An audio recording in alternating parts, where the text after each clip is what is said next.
On February 28, 2026, the United States and Israel launched one of the most consequential military operations in modern history.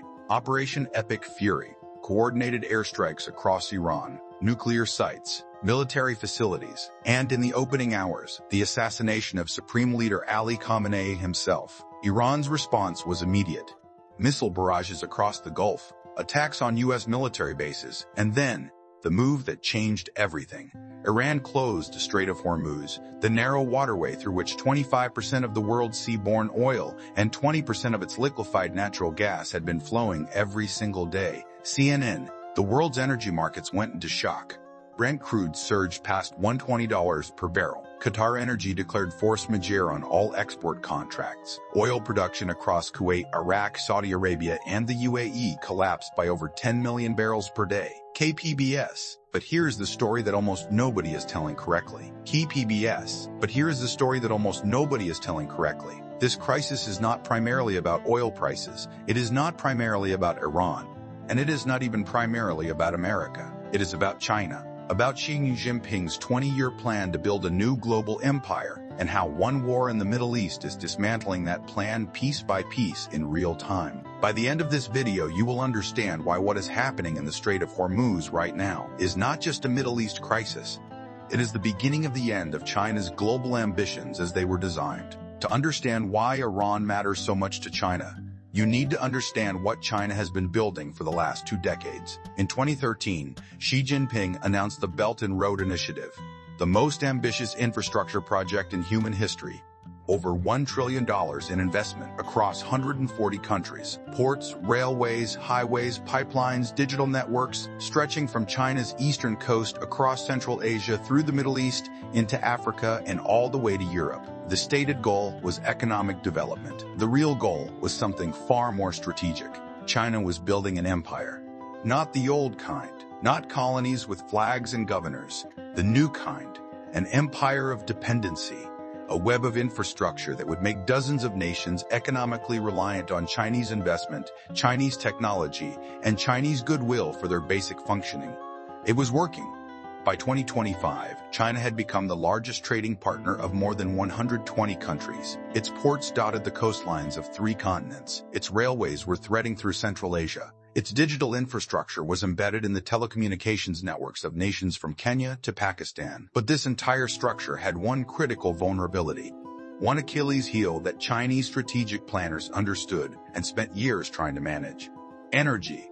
China imports approximately 73% of its oil.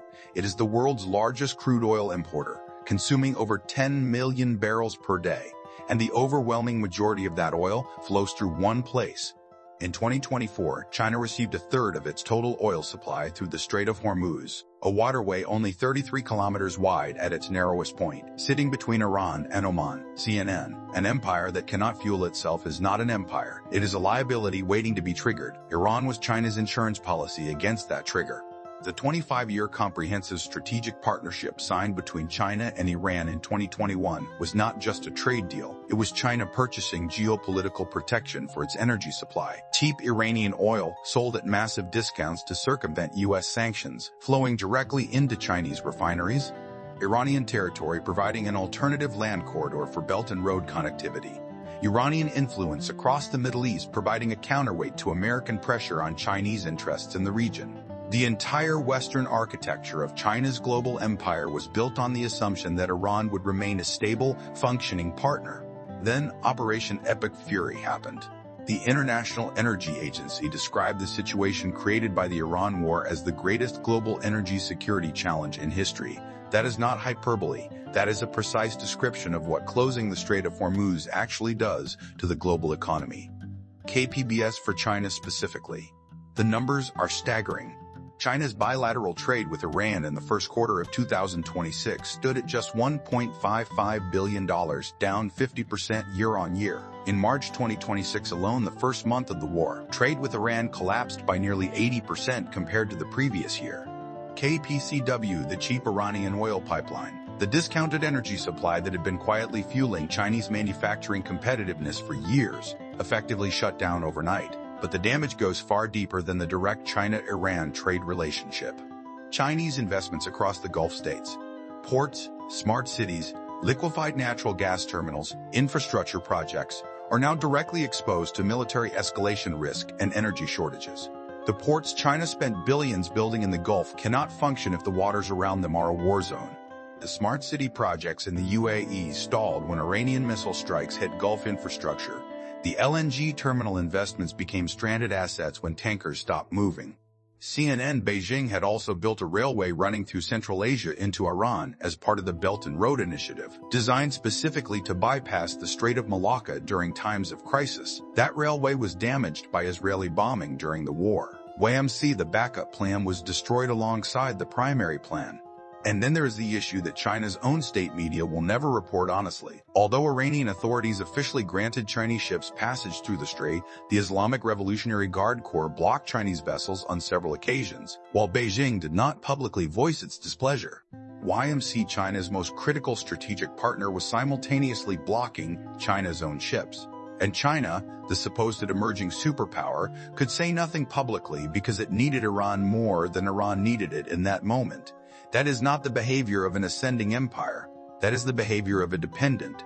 Here is where the fallen empire lens makes this story far more significant than any newspaper analysis is giving it credit for. Every empire in history that built its power on trade route dominance has faced this exact vulnerability, and the ones that failed to secure their critical choke points before they were threatened did not survive.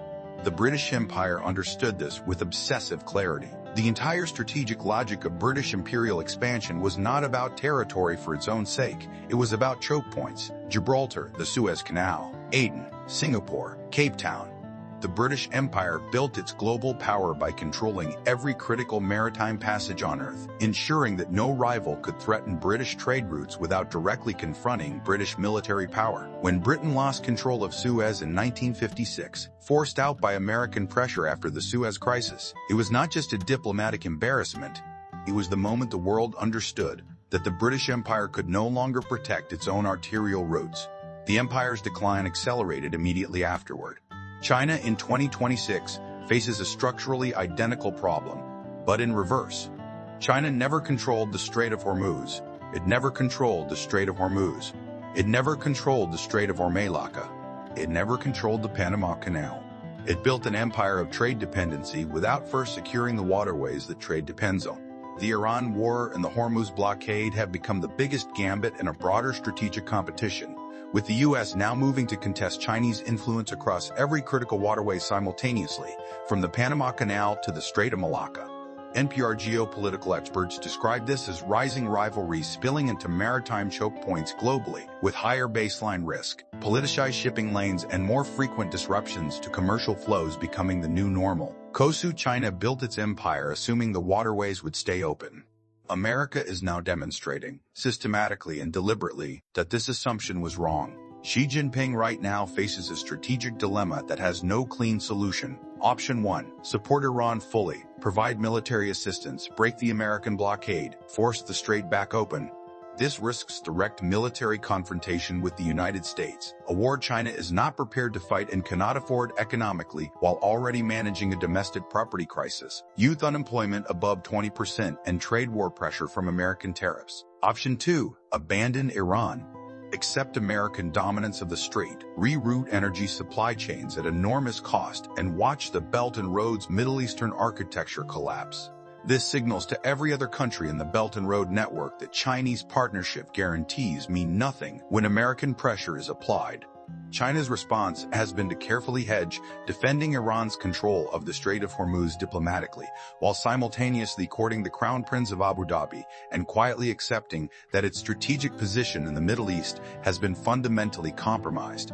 YMC. This is not strategic sophistication. This is strategic paralysis dressed in diplomatic language. The war has exposed the collapse of core Belt and Road assumptions, proving that security risks genuinely threaten infrastructure, that neutrality is impossible to maintain under pressure, and that investments are exposed to military escalation in ways that Chinese planners systematically underestimated. CNN, an empire built on the assumption of stable trade routes without the military power to protect those routes, is not an empire. It is a very expensive network of vulnerable infrastructure. Iran has not fallen yet. The war continues. The ceasefire is fragile. The strait remains a contested waterway, with thousands of vessels stranded at both ends. But the damage to China's imperial project does not require Iran's complete collapse to be permanent. The damage is already done in the exposed vulnerabilities, the shattered assumptions, and the strategic lesson that every nation watching this crisis is drawing simultaneously. You cannot build a global empire on trade routes you do not control. You cannot project superpower status while your most critical ally blocks your own ships. You cannot replace a 20-year infrastructure strategy in a crisis that is unfolding faster than any alternative can be built. The fallen empires of history did not always collapse in a single dramatic moment. Sometimes they collapsed through the slow, irreversible exposure of the gap between the power they claimed and the power they actually possessed. The Strait of Hormuz in 2026 is that exposure for China. Xi Jinping is watching his 20-year plan crack along fault lines that were always there, but that took one war, one waterway, and one catastrophically miscalculated American military operation to make visible to the entire world. The empire is not yet fallen, but the cracks are showing. And in geopolitics, once the cracks are visible, they never fully close. This is the fallen empire, and history is happening right now.